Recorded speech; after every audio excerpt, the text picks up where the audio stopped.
하나님은 영이시니 예배하는 자가 신령과 진정으로 예배할지니라. 아멘. 다 일어서서 찬송가 3장으로 찬양드리면서 8월 15일 주일 예배를 시작하겠습니다. 찬송가 3장입니다.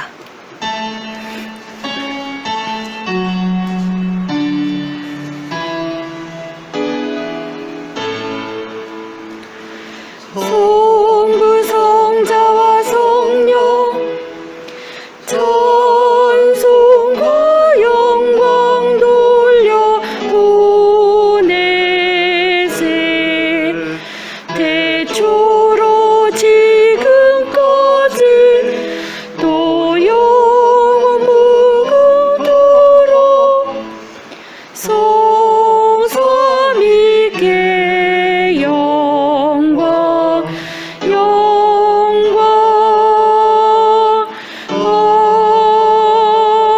아멘. 기도하겠습니다. 내 영혼아, 내가 어찌하여 낙심하며 어찌하여 내 속에서 불안해하는가? 너는 하나님께 소망을 두라. 그가 나타나 도우심으로 말미암아 내가 여전히 찬송하리로다. 아멘. 참 마음으로 주를 바라며 의지하는 모든 이들에게 은혜를 베푸시는 주여 감사합니다. 날마다 날아드는 소식 가운데에 기뻐할 것보다는 낙심되고 불안한 것이 더욱 많아진 이때에 오늘도 저희들은 주님을 의지하여 이 예배의 자리에 나아왔사오니 주여, 우리가 이 시간 주님의 이름으로 소망을 얻게 하시며 우리 삶의 자리마다 베푸시는 주님의 인자를 인하여 주를 찬송하게 하여 주옵소서. 이 모든 말씀 예수님의 이름으로 기도합니다. 아멘.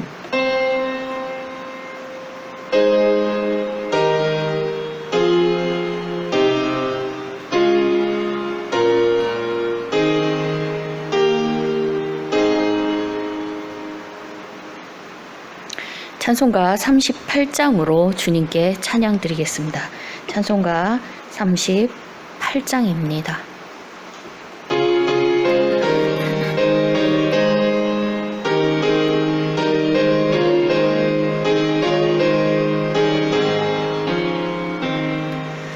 예수 우리 왕이여 이곳에 오셔서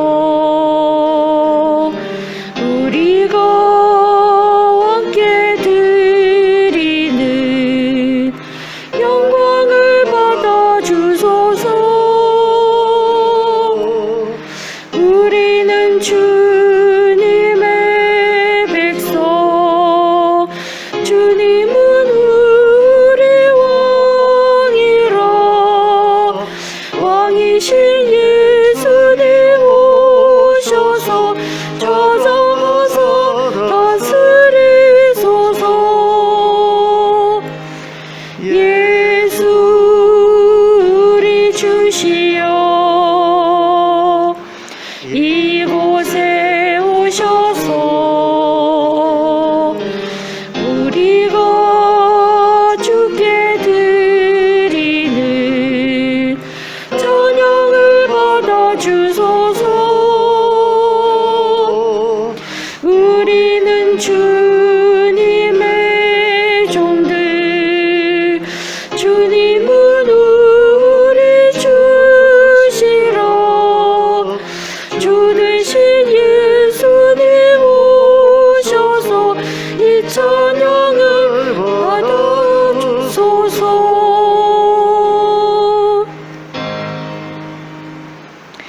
교독문 83번 빌립보서 4장을 함께 교독하겠습니다. 교독문 83번 빌립보서 4장입니다. 주 안에서 항상 기뻐하라. 내가 다시 말하노니 기뻐하라. 너희 관용을 모든 사람에게 알게 하라. 주께서 가까우시니라. 아무것도 염려하지 말고 다만 모든 일에 기도와 간구로 너희 구할 것을 감사함으로 하나님께 아뢰라. 그리하면 모든 지각에 뛰어난 하나님의 평강이 그리스도 예수 안에서 너희 마음과 생각을 지키시리라.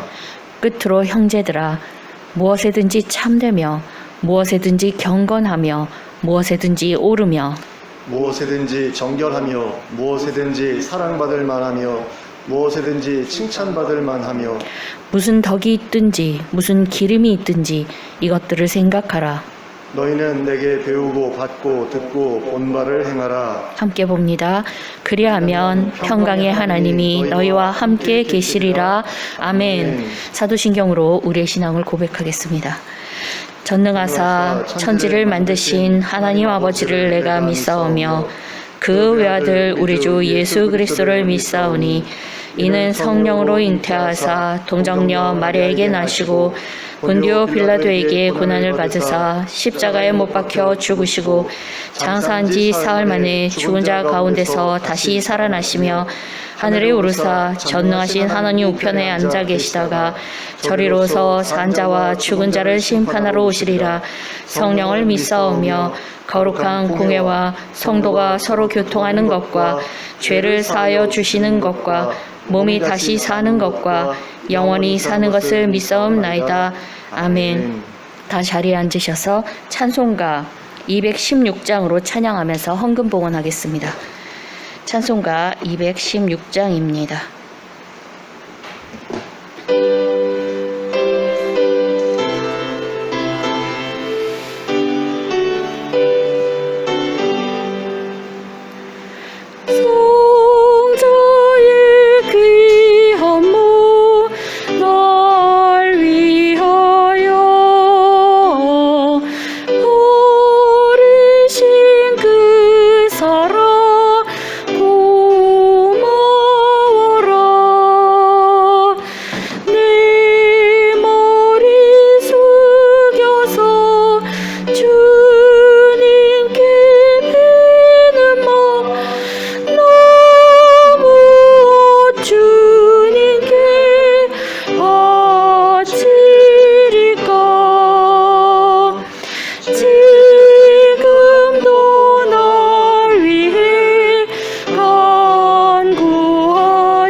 이 시간은 김정현 목사님께서 우리를 위하여 대표 기도해 주시겠습니다. 네, 함께 기도하겠습니다. 사랑과 은혜가 풍성하신 하나님 아버지, 오늘 저에게 귀한 주일을 허락하시고 또 이렇게 함께 예배할 수 있게 해주신 것을 감사합니다. 아멘. 하나님, 온 세계가 코로나로 인하여서 어려움을 겪고 있습니다. 많은 의료진들이 고생하고 있고 또 많은 환자들이 발생하고 있고 많은 사망자도 나왔습니다. 그런 가운데에서 감사하게도 백신이 개발되어서 접종 중에 있는데 하나님이 백신 접종이 속히 완료되어서 더 이상 코로나 때문에 두려워하는 일들이 생기지 않도록 주님께서 도와주시기를 원합니다. 하나님, 우리 성도님들의 가정을 하나님께서 지켜주시고 또 그 육체를 지켜주셔서 질병이나 여러 가지 고통스러운 일들이 우리 성도들의 삶을 사로잡지 못하게 해주시길 원합니다. 코로나로 인해서 경제가 많이 위축된 가운데 있고 그런 가운데 삶의 어려움을 겪고 있는 성도님들 계실지도 모르겠습니다. 하나님께서 한 분 한 분 찾아가 주셔서 그 사정을 헤아려 주시고 살펴주시고 그들의 간구를 조차 그들의 필요를 채워주시고 그들의 삶이 지금보다 더 나은 그런 삶으로 변화될 수 있도록 은혜 베풀어 주시기를 원합니다. 또 코로나가 지속되면서 많은 사람들이 정서적으로 어려움을 또 겪고 있습니다. 우울증으로 고통받는 이들이 늘어나고 있는데 하나님 그들의 심령도 하나님께서 지켜주시기를 원합니다. 그리고 우리 성도들 가운데 연로하신 어르신들의 육체를 또한 하나님께서 특별히 기억하여 주셔서 하나님 노년에 하나님과 동행하면서 건강하게 지내다가 하나님 부르실 때 정말 평안하게 갈 수 있는 그런 은혜를 누리게 하여 주시옵소서. 하나님, 정말 사람들을 비참하게 만드는 그런 여러 가지 질병들이 있는데 그런 것들이 우리 어르신들에게 찾아오지 못하도록 하나님께서 막아주시기를 원합니다. 하나님, 우리가 교회로서 이렇게 세워져 있지만 교회다운 교회로서 지금 성장하고 있느냐라고 물으면 그렇다고 대답하기가 참으로 부끄러운 가운데 있습니다. 하나님, 저희 교회를 긍휼히 여겨주시고 불쌍히 여겨주시옵소서. 이 교회가 교회다운 교회로 세워져 갈 수 있도록 은혜를 허락하여 주시옵소서. 많은 이들에게 새로운 삶의 기회를 소개하는, 그리고 그것을 살아가는 모습을 본으로 보여주고 또 도전할 수 있는 그런 교회가 될 수 있도록 해주시고, 이 지역사회에 정말 많은 사람들에게 하나님을 소개하고 하나님 나라의 소망을 보여줄 수 있는 교회가 되게 하여 주시길 원합니다. 하나님, 우리 성도님들이 먼저 하나님을 만나게 하여 주시고 하나님과 깊은 교제를 나누게 하여 주시고 성령으로 충만하게 하여 주시고 하나님께서 원하시는 거룩한 삶과 또 하나님께서 원하시는 올바른 삶을 살아갈 수 있도록, 경건한 삶을 살아갈 수 있도록 도와주시고, 무엇보다도 이웃을 사랑하는 그런 모습을 많은 이들에게 보여줄 수 있도록 하나님 그 섬김의 삶을 정말 세상에 증거할 수 있도록 하나님 도와주시옵소서. 하나님, 해외에서 선교하고 있는 많은 선교사님들이 코로나로 인해서 한국에 들어왔습니다. 우리가 섬기는 두 가정도 한국에 들어와 계시는데 이제 8월과 9월이면 다시 사역지로 나가게 됩니다. 하나님 기억하여 주시옵소서. 다행스럽게 하나님의 은혜로 출국 전에 백신을 맞게 되었다는 기쁜 소식을 들었는데 하나님 아버지, 접종이 속히 이루어져서 외국으로 나가는데, 사역지로 나가는데 어려움 없도록 주님께서 도와주시옵소서. 하나님, 이집트와 알바니아에 있는 그들이 섬기는 교회들도 기억하여 주시고 정말 아름답게 하나님의 은혜 가운데 계속해서 성장해 나갈 수 있도록 해주시고, 또 두 나라 모두 백신 접종에 있어서 많은 어려움을 겪고 있을 텐데 하나님 아버지, 선진국들이 그런 나라들을 돕는 일에 게으르지 않게 하여 주시고, 그래서 속히 코로나를 잡는 그 일에 온 세계가 협력하여서 힘을 모으는 가운데 하나님, 우리 선교사님들 다시 사역지로 돌아갈 수 있는 그런 날이 속히 돌아올 수 있도록 은혜를 베풀어 주시옵소서. 하나님 아버지, 저희가 이렇게 한동안은 대면 예배를 드리다가 한동안은 온라인 예배를 드리고 하는 가운데 하나님, 우리가 예배에 대해서 많이 소홀해진 것 같다라는 느낌을 받을 때가 있습니다.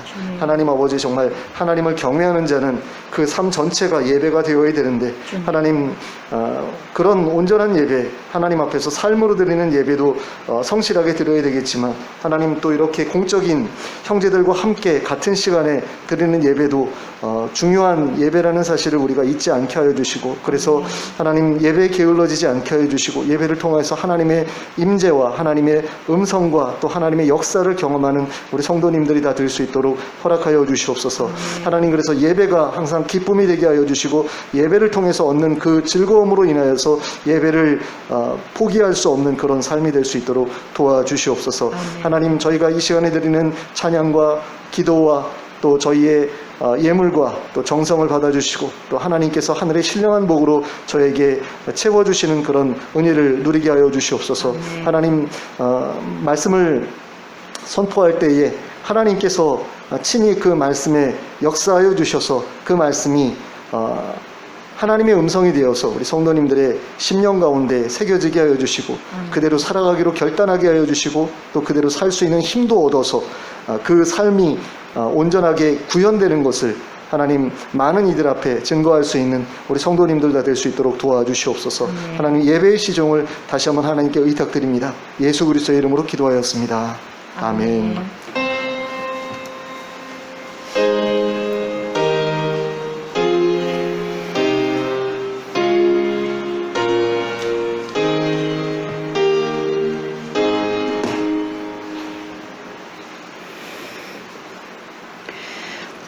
오늘 특별한 교회 소식은 없지만 여러분께 저의 친정 어머니를 위한 기도를 부탁드리고 싶습니다.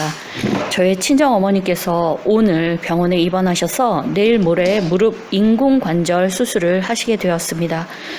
엄청 아픈 수술이라고 합니다. 그런데 저희 어머니는 부작용 때문에 무통 주사를 맞으실 수가 없습니다. 그래서 아마 더 센 진통제를 처방받으시지 않을까 싶은데 그렇게 센 진통제는 많이 사용할 수가 없는 걸로 알고 있습니다. 그래서 여러분들의 기도가 절실히 필요합니다. 주님의 은혜로 수술이 잘 되고 통증을 견딜 수 있는 힘과 위로를 주시며 빨리 회복되기를 위하여 기도해 주시기 부탁드립니다. 기타 교회 소식은 주보를 참조해 주시기 바랍니다. 이제는 우리가 앞뒤를 둘러보시면서 함께 예배 드리고 있는 우리 지체들에게 인사를 한번 나눠볼까요?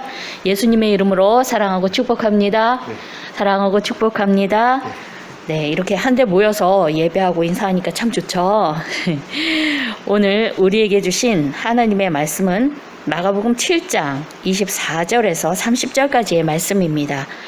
마가복음 7장 24절에서 30절까지를 여러분과 제가 합독하여 읽겠습니다. 준비가 되셨죠? 읽겠습니다. 시작.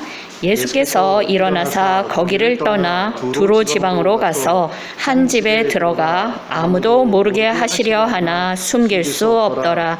이에 더러운 귀신 들린 어린 딸을 둔 한 여자가 예수의 소문을 듣고 곧 와서 그 발 아래 엎드리니 그 여자는 헬라인이요 수로보니게 족속이라. 자기 딸에게서 귀신 쫓아내 주시기를 간구하거늘 예수께서 이르시되 자녀로 먼저 배불리 먹게 할지니 자녀의 떡을 취하여 개들에게 던짐이 마땅치 아니하니라. 여자가 대답하여 이르되 주여 올소이다마는 상 아래 개들도 아이들이 먹던 부스러기를 먹나이다. 예수께서 이르시되 이 말을 하였으니 돌아가라. 귀신이 내 딸에게서 나갔느니라 하시매 여자가 집에 돌아가 본즉 아이가 침상에 누웠고 귀신이 나갔더라. 아멘.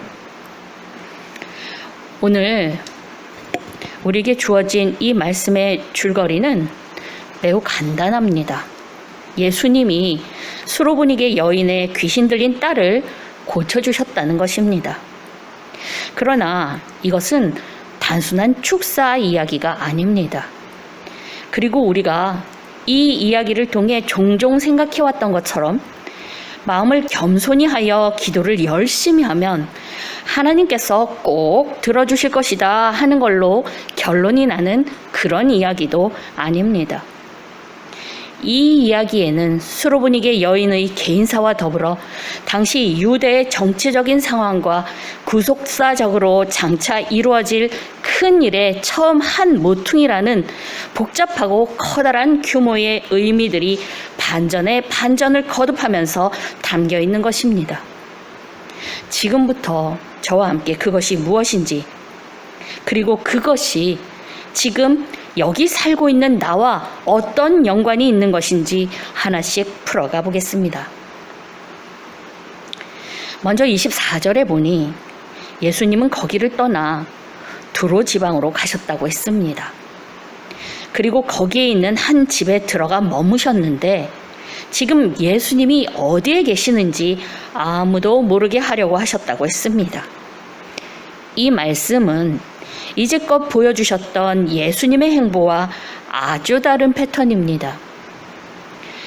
예수님은 공생애를 시작하시면서 이제까지 누가 뭘 모르게 하려고 하신 적이 없었습니다. 가끔 병자를 고쳐주시고는 아무에게도 내가 고쳐줬다고 말하지 말아라 하시는 일은 있으셨지만 예수님이 어디에 계시는지조차 모르게 하시려는 적은 없었다는 말입니다. 예수님의 사역은 늘 공개적이었고 그럴 수밖에 없었습니다.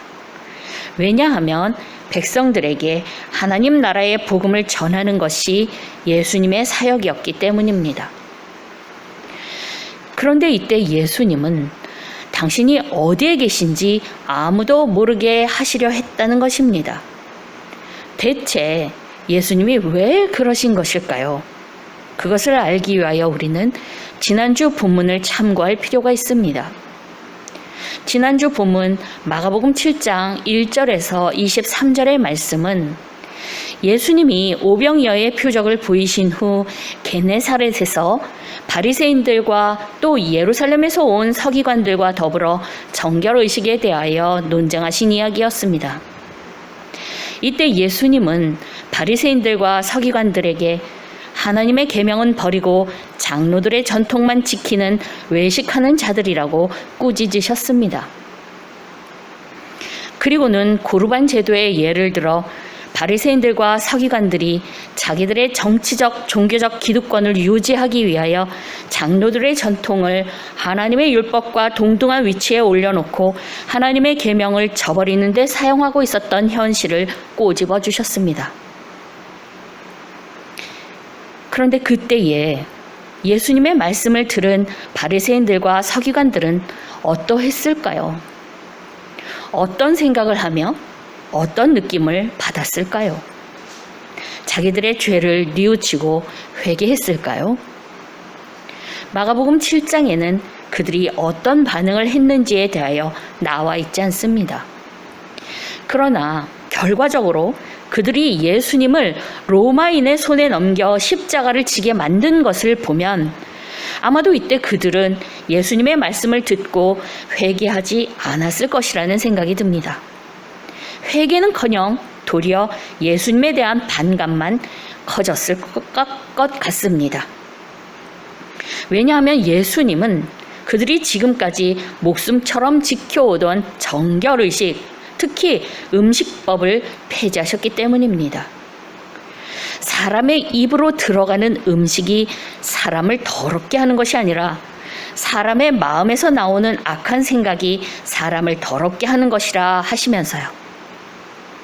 이것은 예수님이 장차 하실 십자가 사역이 어떤 것인지 그 본질을 미리 말씀하신 것이었지만 아마도 그 말씀을 하신 현장에서 그것을 깨닫는 사람은 아무도 없었을 것입니다. 그저 모든 사람, 곧 손 안 씻고 음식을 먹은 것에 대하여 예수님의 두둔을 받은 제자들까지 포함하여 모든 사람들이 큰 충격을 받았을 것입니다. 그러니 이 논쟁 이후에 예수님의 정치 종교적인 입장이 어떠해졌겠습니까? 바리새인들과 서기관들 그리고 그들 위에 앉아있는 예루살렘의 종교 지도자들에게 더욱 거센 비난과 감시의 눈총을 받아야 하지 않으셨겠습니까? 그래서 예수님은 유대 땅을 벗어나서 갈릴리에서 북쪽으로 더 올라간 해변에 자리 잡은 두로 지방으로 가신 것입니다. 좀 거창한 말로 단기간의 망명이라고 해도 될까요? 어쨌든 예수님은 예루살렘 종교 지도자들과의 첨예한 대립에서 좀 벗어나려고 일부러 두로라는 이방인들이 사는 지역으로 가신 것입니다. 예수님은 이때 그러셨어야만 했습니다. 왜냐하면 아직도 십자가를 지기까지 약 1년이라는 시간이 남아 있었고 그 기간 동안 예수님이 전하시는 하나님 나라의 복음을 들어야 할 사람들도 아직 많이 남아 있었기 때문입니다. 그래서 예수님은 예루살렘 종교 지도자들이 더럽게 여겨서 상종하려 하지 않는 이방인들이 사는 지역으로 몸을 피하신 것입니다. 그래야 그들이 따라오지를 않지요. 그래야 날카롭게 날이 선 정치적, 종교적 대립을 조금이라도 누그러뜨려서 십자가의 때가 오기까지 유대 땅에 남아있는 전도 사역을 감당할 수 있지 않겠습니까? 그러니까 예수님은 십자가 사역을 완성하시기 위하여 유대 종교 지도자들과의 세력의 판도와 민감도를 조정하고 계시는 중이었다는 것입니다. 그렇기 때문에 또 예수님은 당신이 두로에 계시다는 것을 아무도 모르게 하고 싶으셨습니다. 만일 예수님이 두로에 계심을 그 지역 사람들이 알게 되면 어찌 될까요?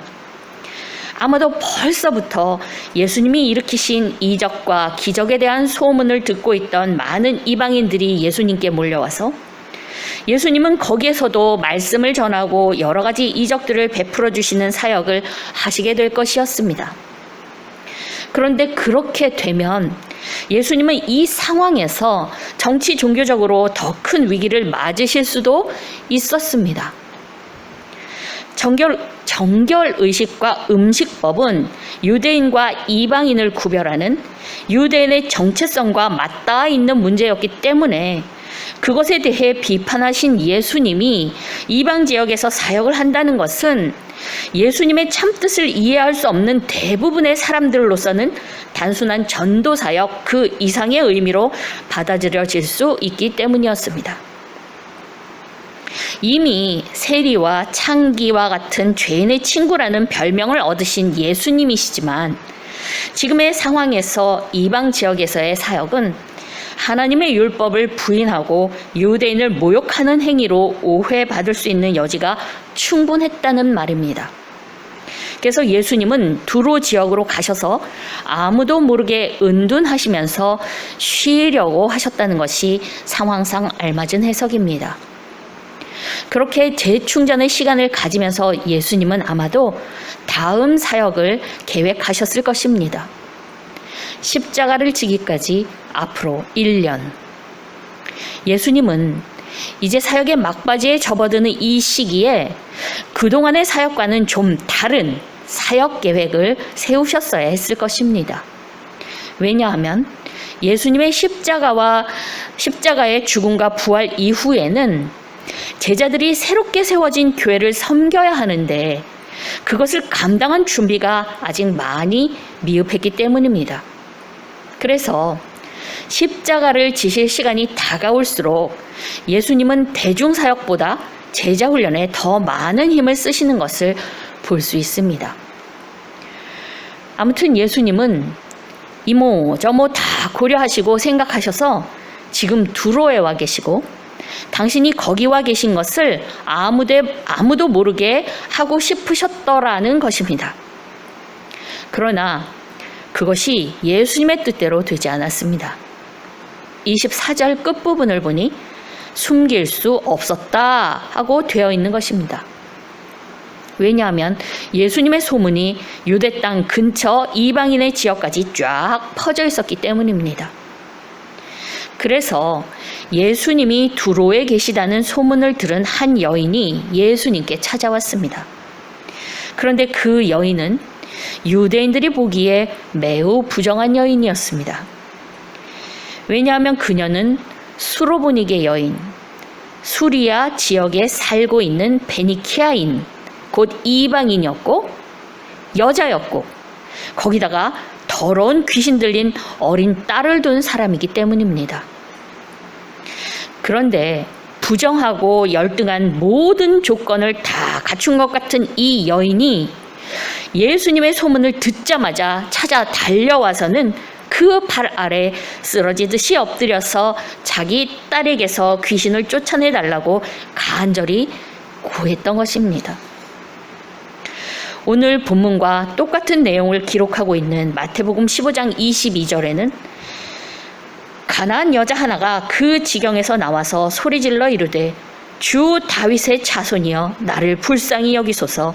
내 딸이 흉악하게 귀신 들렸나이다 라고 기록하고 있는데, 우리는 이 말씀과 예수님 앞에 엎드린 이 여인의 자세로 그녀가 얼마나 절박했는지, 또 예수님에 대하여 어떤 믿음을 가지고 있었는지를 짐작할 수 있습니다. 이 여인은 예수님이 자기 딸에게서 귀신을 능히 쫓아내 주실 수 있는 구원자라는 것을 굳게 믿고 있었다는 것입니다. 그런데 이 여인의 간구에 대한 예수님의 반응은 참으로 충격적입니다. 자녀로 먼저 배불리 먹게 할지니 자녀의 떡을 취하여 개들에게 던짐이 마땅치 아니하니라 하신 것입니다. 평소와는 다르게 너무나 차갑고 부정적인 대답을 하신 것입니다. 특별히 예수님이 그녀를 개라고 부르셨다는 것에서 우리는 충격을 받습니다. 왜냐하면 그것은 당시 유대인들이 이방인들을 모욕하기 위하여 부르던 욕이었기 때문입니다. 그러나 그때 그 자리에 있었던 모든 사람들은 예수님이 그녀를 개라고 부르신 것에 대하여 충격을 받지는 않았을 것입니다. 당시 사람들에게 그것은 유대인과 이방인들 간에 늘 있어 왔던 일이기 때문입니다.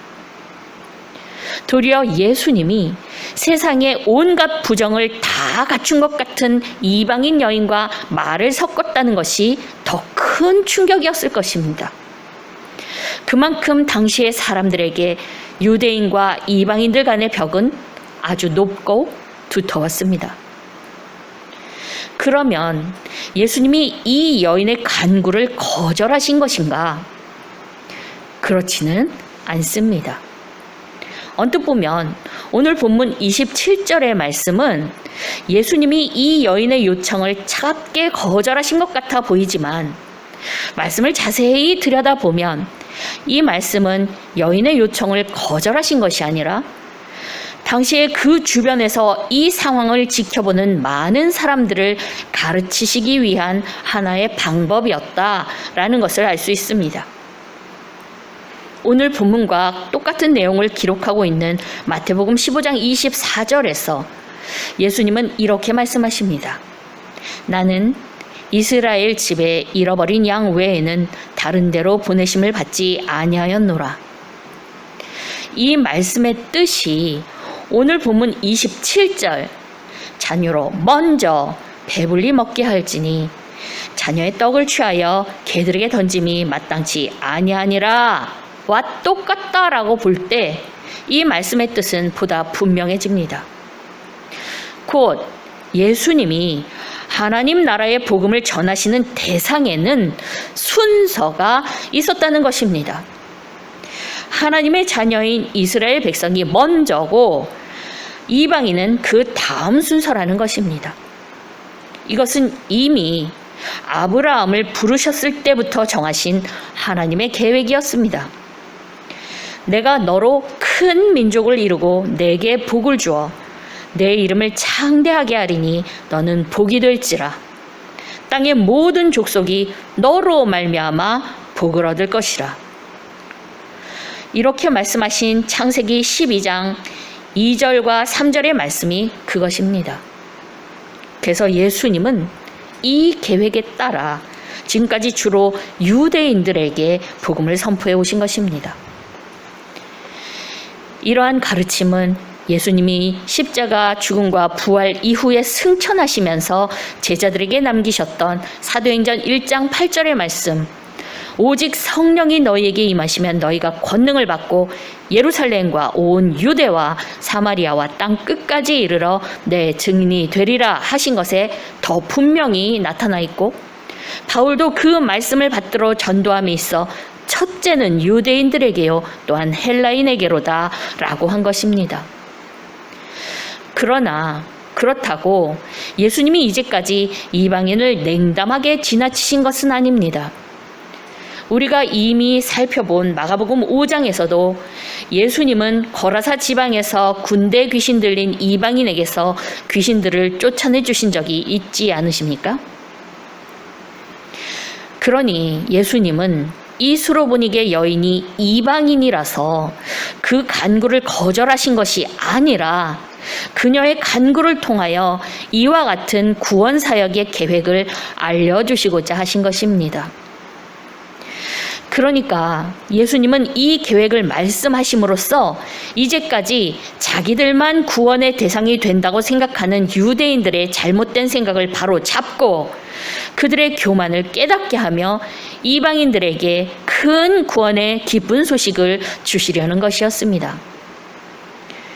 그런데 지금은 정결 논쟁이 벌어진 직후 정치 종교적으로 민감한 때라서 이방인들의 구원까지 본격적으로 다룰 때가 아니기 때문에 이방인인 수로보니게 여인이 찾아와서 간구하는 갑작스럽게 벌어진 상황에서 그녀에게 긍휼을 베풀어 주시기 전에 그것을 보고 있는 많은 사람들에게 장차 온 세상에서 벌어질 하나님 나라의 일에 대하여 슬쩍 바탕 깔기를 해 놓으셨다는 겁니다. 그러면 예수님은 왜 그녀를 개라고 하신 것일까요? 그것은 이방인들에 대한 유대인들의 비뚤어지고 교만한 생각을 그대로 드러내는 말이었는데도 말이죠. 예수님이 결국은 그녀의 간구를 들어주셔서 그 어린 딸에게서 귀신을 쫓아내 주셨음을 볼 때에 결과적으로 그것은 유대인들의 생각을 더 분명하게 이끌어내기 위한 하나의 장치였다는 생각이 듭니다. 너희 유대인들의 생각과는 달리 하나님께서는 너희가 개라고 없인 여기는 이방인들까지 사랑하셔서 구원하시는 분이라는 것이죠. 그러면서 다른 한편으로는 이 수로보니게 여인의 믿음이 어떠함을 드러내는 장치로도 사용하셨습니다. 이것은 냉담하게 들리는 예수님의 말씀에 대한 그녀의 말로서 명확해집니다. 본문 28절입니다. 여자가 대답하여 이르되 주여 올소이다마는 상 아래 개들도 아이들이 먹던 부스러기를 먹나이다. 수로보니게 여인은 먼저 예수님이 말씀하신 바와 같이 구원 사역에 있어 유대인들의 우선권을 인정합니다. 그 여인이 예수님을 주님이라고 부른 만큼 주인이신 분이 그런 계획이 있으시다면 그건 그런 것이기 때문입니다. 그리고 유대인들의 관점에서 자기를 개에 비유하신 예수님의 표현도 이 여인은 그대로 수용합니다. 그것은 그녀의 사정이 그만큼 절박했다는 것을 의미합니다. 그런 표현의 옳고 그름이나 자기의 자존심이 상하는 것은 다 상관하지 않을 만큼 절박했다는 것입니다. 그리고 또한 그것이 상관없을 만큼 예수님이 어떤 분이신지 그리고 그 능력이 어떠한지에 대한 확실한 인식과 믿음이 있었다는 것을 의미합니다. 그래서 이 수로보니게 여인은 예수님이 구원해 주실 것을 믿고 끝까지 예수님께 매달립니다. 주여 올소이다마는 상 아래 개들도 아이들이 먹던 부스러기를 먹나이다. 이 여인의 말은 무슨 뜻입니까? 구원의 순서상 이방인들이 유대인들보다 더 뒤에 있기는 해도 이방인들의 차례가 되기까지 기다리지 않고 유대인들과 동시에 구원에 참여할 수도 있지 않겠느냐는 것입니다. 마치 주인의 자녀들이 밥상에서 밥을 먹다가 흘린 것을 상 아래에서 개들이 주워 먹는 것처럼 말입니다. 예수님은 이 여인의 대답을 들으시고 그녀의 믿음을 확인하셨습니다. 그리고 말씀하십니다. 예수께서 이르시되 이 말을 하였으니 돌아가라. 귀신이 내 딸에게서 나갔느니라. 예수님이 그녀의 딸에게서 귀신을 쫓아내 주신 것입니다. 그녀의 간구를 들어주셨습니다. 이로써 예수님은 당신의 구원 사역이 유대인들뿐 아니라 이방인에게까지 널리 미치는 것임을 확실하게 보여주셨습니다.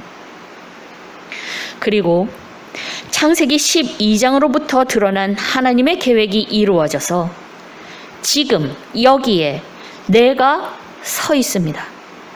하나님 나라의 백성이 되어서 하나님의 자녀가 되어서 하나님의 구원의 은혜를 감사하며 찬양하기 위하여 예배하고 있는 것입니다. 그런데 하나님의 구원 계획은 아직도 진행 중입니다. 아직도 하나님을 알지 못하는 사람들을 향하여 진행 중이라는 말입니다. 그런데 오늘날 교회 성도들 중에는 그러한 하나님의 구원 계획을 그 옛날 유대인들과 똑같은 교만함으로 방해하고 있는 분들이 있습니다.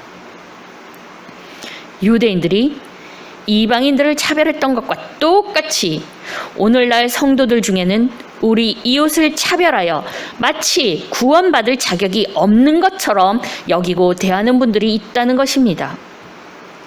나보다 못 배웠다는 이유로, 나보다 못 가졌다는 이유로, 나보다 건강하지 않다는 이유로, 또는 우리나라보다 못 사는 나라 사람이라는 이유로 차별하고 개같이 여깁니다.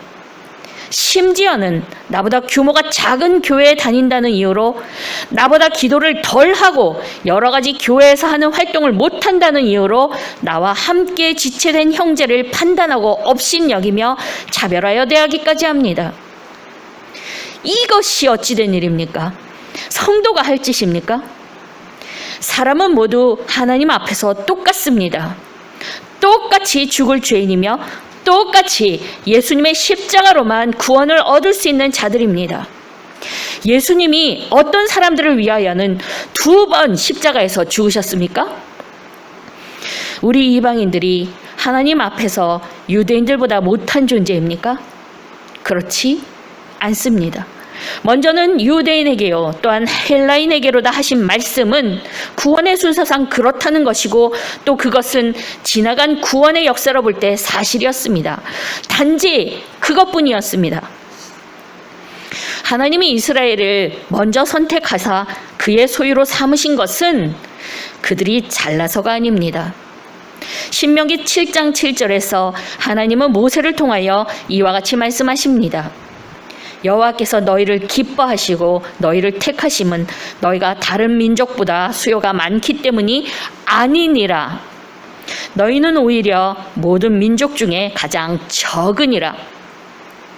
그러니까 하나님께서 이스라엘을 택하신 것은 순전히 주님의 긍휼히 여기시는 은혜로 말미암았다는 말입니다.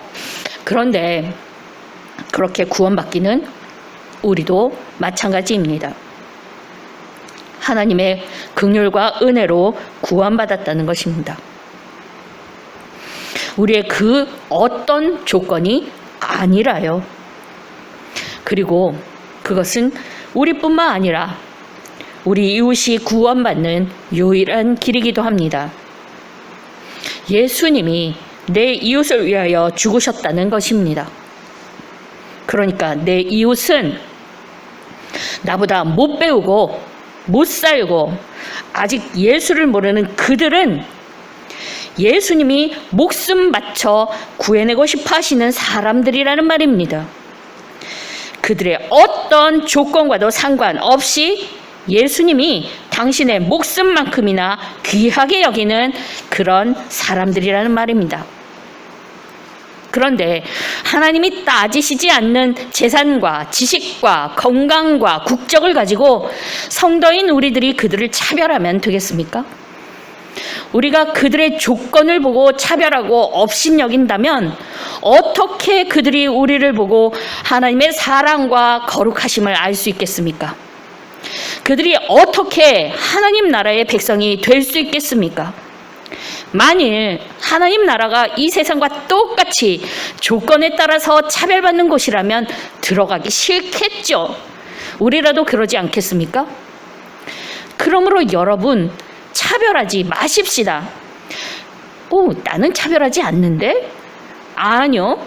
전혀 그렇지 않을 가능성이 더 큽니다. 평소에는 드러나지 않아도 어떤 특별한 상황 가운데 들어가면 내가 누구를 차별하고 있는지 갑작스럽게 드러나기도 하기 때문에 지금은 잘 모를 수도 있습니다. 그러므로 나는 아닌데 그렇게 하지 마시고 주님 앞에 나아가 기도하면서 내가 누구를 차별하고 있는지 보여달라고 기도하셔야 합니다. 사람이 사람을 세상의 조건을 가지고 차별하는 것은 그를 지으신 하나님을 업신여기는 것이고 또 나를 구원하신 그분의 긍휼하심을 예수님의 십자가를 망각한 행위입니다. 그러므로 나를 창조하시고 구원하신 하나님을 경외하는 마음으로 언제나 누구에게나 오직 겸손한 마음으로 각각 자기보다 남을 낮게 여기고 존중하십시다. 바라기는 새생명교회 성도들은 언제나 누구에게나 겸손하고 존중하는 모습 가운데 하나님의 사랑을 드러내서 내 이웃을 하나님 나라 백성 되게 하는 자들이 다 되시기를 예수님의 이름으로 축원합니다. 함께 기도하겠습니다. 하나님 아버지, 정말 죄로 인하여 뭐 하나 건질 것 없이 부패한 저희들을 사랑하시고 귀하게 여겨 예수님의 피로 구원하신 은혜를 감사합니다. 그러나 저희들은 때때로 이것을 잊어버리고 알게 모르게 내 이웃과 형제들을 대하여 이 세상의 조건들로 차별하고 업신여긴 죄를 고백합니다. 주님, 저희들의 연약함과 어리석음을 긍휼하게 여기사 용서하여 주옵소서. 앞으로는 저희들이 모든 사람을 위하여 흘리신 십자가의 은혜를 기억하여 항상 주님 앞에 겸비하고 내 이웃과 형제들을 존중하며 겸손히 행하여 많은 사람들로 하나님 나라 백성이 되게 하는 자들로 살 수 있도록 저희들을 성령으로 붙들어 주시옵소서. 이 모든 말씀 예수님의 이름으로 기도합니다. 아멘. 이제 모두 일어나서 찬송가 424장으로 주님께 찬양 드리겠습니다. 찬송가 424장입니다.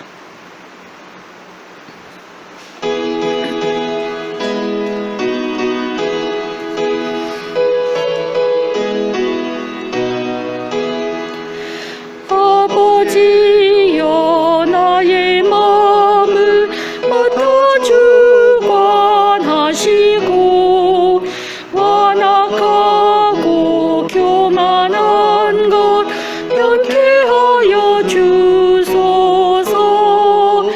온유하고 겸손하여 화평하게 하시고 망령되고 악한 일을 물리치게 하소서. 하나님의 은총 속에 나를 보호하시고 주의 사랑 줄이 되어 나를 메어 주소서. 구세주의 흘린 피로 죄를 씻어 주시고 성령이여 하늘 길로 인도하소서.